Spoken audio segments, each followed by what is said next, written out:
Welcome to Triumph IAS. It's a daily mains practice question and answer series. This program is exclusively designed for UPSC CSE aspirants. In this video discussion, we will discuss UPSC CSE mains previous 25-year questions. Question number 1. Has caste lost its relevance in understanding the multicultural Indian society? Elaborate your answer with illustrations. Let's start with the introduction of the answer. The caste system, in its attempt to adjust itself to the changed conditions of life, has assumed new roles. Besides industrialization and urbanization, other factors such as westernization, Sanskritization, reorganization of Indian states, spread of education, socio-religious reforms, spatial and occupational mobility, and growth of market economy have greatly affected the caste system. The main body of the answer should be mutual interdependence of castes, which existed for centuries and was reinforced by the institutional system of Jajmani, is not found today. As M.N. Srinivas points out, the vertical solidarity of castes has been replaced by horizontal solidarity. Live and let live policy, which was once associated with the caste, makes no sense today. Conclusion: under the impact of powerful forces like modern education, industrialization, urbanization, modern means of transportation, increase in the importance of wealth, and new social movements, wide cracks have already appeared in the walls of the citadel of caste in India. But it would be a gross mistake to think that it has completely collapsed. Question number 2. The newly Tri-Nation Partnership AUKUS is aimed at countering China's ambitions in the Indo-Pacific region. Is it going to supersede the existing partnerships in the region? Discuss the strength and impact of AUKUS in the present scenario. Let's start with the introduction of the answer. The United States, United Kingdom, and Australia announced a new trilateral security partnership for the Indo-Pacific called AUKUS on 16 September 2021, under which America and Britain will help Australia deploy nuclear-powered submarines in the Pacific region.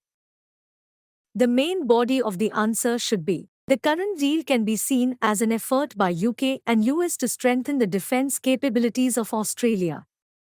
The nuclear-powered submarines are needed in the region for maintenance of peace in the region.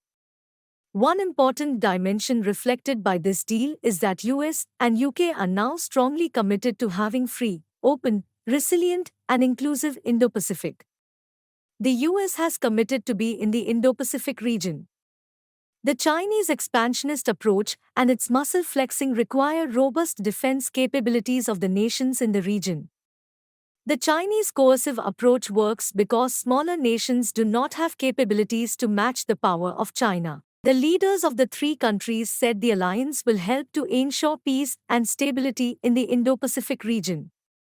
While the AUKUS is not connected with the Quad, its objectives are the same as that of the latter. Both desire peace and stability in the region and are opposed to the aggressiveness of China. Its strategic implication for the entire Indo-Pacific needs to be seen in view of Chinese aggressiveness and the need for its stability for common good. On the whole, the AUKUS is likely to have beneficial impact in the region.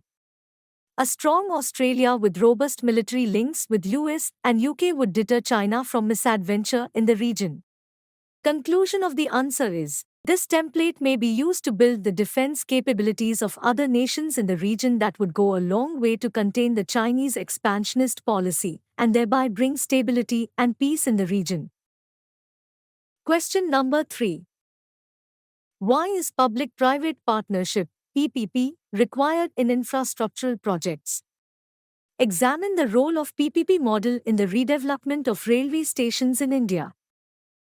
Let's start with the introduction of the answer. PPPs can help both to meet the need and to fill the funding gap. PPP projects often involve the private sector arranging and providing finance. This frees the public sector from the need to meet financing requirements from its own revenues, taxes, or through borrowing. The main body of the answer should be: PPPs can help both to meet the need and to fill the funding gap. PPP projects often involve the private sector arranging and providing finance. This frees the public sector from the need to meet financing requirements from its own revenues, taxes, or through borrowing. Body PPPs in railways can bring opportunities for investment, operating efficiency, and modern and clean technology. PPP railway projects providing for shared use of rail tracks may lead to efficiency gains and an increased revenue basis or reduced cost basis for states and private investors, which would make investment in PPP schemes more attractive. In large rail projects, it is relatively common to see the project partitioned, with different components being procured through different private partners, rather than for a single private party or consortium to assume responsibility for the development and operation of the entire project. Number 1. Given the size of the project and the range of expertise required, it may not be practical or economic for a single private partner or consortium to provide a one-stop-shop solution. Number 2. Partitioning may also give the contracting public authority more flexibility. Conclusion of the answer is, the private railway operator may be in a very strong monopoly position as it may not be economically feasible to develop alternative transportation infrastructure to service the same region.